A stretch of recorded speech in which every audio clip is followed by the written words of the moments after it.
El extraño efecto secundario que pudo matar a Prince, la hiperalgesia inducida por opioides, podría estar detrás del abuso de este tipo de sustancias, una epidemia en Estados Unidos. Imagínese que los fármacos para la diabetes, en lugar de disminuir el nivel de azúcar, lo aumentaran. Esta frase, que el investigador del Massachusetts General Hospital Jian Ren Mao declaró recientemente a una periodista de la revista Science, define muy bien una de las mayores paradojas de la medicina moderna, la hiperalgesia inducida por opioides, OI, de sus siglas en inglés. La OI no es otra cosa que el fenómeno que se da cuando los analgésicos opioides, en lugar de aplacar el dolor, lo amplifican.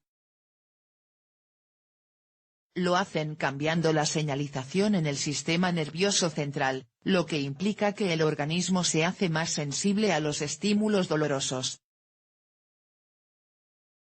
Como resultado, las personas afectadas entran en un bucle de consumir más fármacos de este tipo para combatir un dolor que cada vez aparece con más facilidad.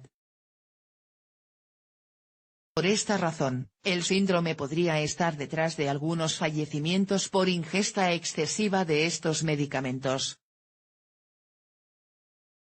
Uno de los últimos casos, el del cantante y compositor Prince. El gran problema de este síndrome es si podría jugar un papel en la actual epidemia de abuso de opioides, en Estados Unidos, que ha llevado incluso a la FDA, el organismo que regula fármacos y medicamentos en Estados Unidos, a convocar a un comité de expertos para poner coto al asunto. Es algo que, insiste Science, no está demostrado, a pesar de que este tipo de hiperalgesia lleva investigándose 20 años. Mao es uno de los científicos que piensan que sí, que esta pieza es una pieza olvidada del puzzle de la epidemia de opioides, pero otros investigadores lo ven simplemente como una rareza en la literatura médica, algo cuyo estudio podría dar claves para el manejo del dolor, pero que, de tan infrecuente, no se puede considerar que esté detrás del problema de abuso de estos fármacos. Para el investigador australiano Mark Hutchinson, que ha llevado el estudio del fenómeno tan lejos, que incluso se ha sometido a situaciones dolorosas para comparar su aguante con el de adictos a los opioides, la mayoría de los médicos no son conscientes de que existe la OI, o al menos no de su importancia.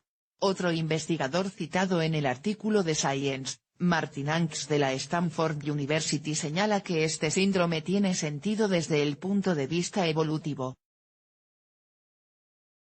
La naturaleza no creó el dolor para torturar a la humanidad, explica. Angst añade que cuando es crucial que ignoremos temporalmente el dolor, el cuerpo tiene unos mecanismos para anularlo, que en parte consisten en liberar opioides de nuestro propio organismo. Son moléculas naturales que se acoplan a los receptores de las neuronas para bloquear los signos del dolor y activar los centros de recompensa en el cerebro. Sin embargo, las dosis habituales de los opioides que se recetan son muchísimo mayores que los niveles endógenos de estas sustancias, sostiene el investigador, por lo que la biología se revela y dice: estoy blindado al dolor por todos estos químicos. Necesito ser capaz de sentir dolor otra vez. 20 años de evidencia. Mao fue uno de los primeros científicos que demostró los mecanismos potenciales de la OHL en un modelo animal, en 1994.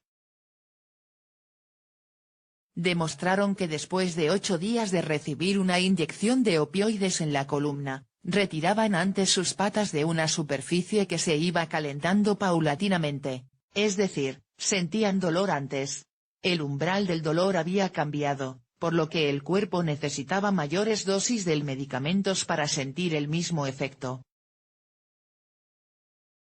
Era un caso claro de cómo una dosis mayor podría realmente incrementar la sensibilidad al dolor. Los investigadores demostraron después que podían revertir ese efecto bloqueando ciertos receptores en las neuronas de la médula espinal de los animales. Años después, En 2000, el mismo equipo empezó a centrar sus investigaciones en los pacientes. En esta época, subraya el artículo de Science, se empezaban a considerar los opioides una opción relativamente segura para el manejo del dolor crónico. Fármacos que hasta entonces solo se recetaban a pacientes de cáncer empezaron a prescribirse para el dolor de espalda.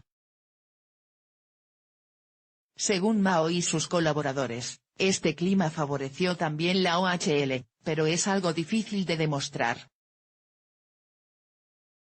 El fenómeno puede ser muy difícil de distinguir de la simple tolerancia, que es como se define el hecho de que el dolor aumente al tiempo que el fármaco pierde eficacia. Los investigadores se enfrentan a varios retos: el primero, definir correctamente la OHL, el segundo, cuantificar el fenómeno y, por último, intentar ponerle remedio. Para ello, se puede intentar retirar los opioides a personas cuyo dolor aumenta sin un motivo obvio, pero es algo que los pacientes no suelen aceptar. Otra posible solución sería investigar en un fármaco que se dirigiera a los mecanismos detrás de esta hiperalgesia. ¿El resultado? Otro medicamento que se podría administrar a la vez que los opioides, y evitar así que se desarrollara la OHL.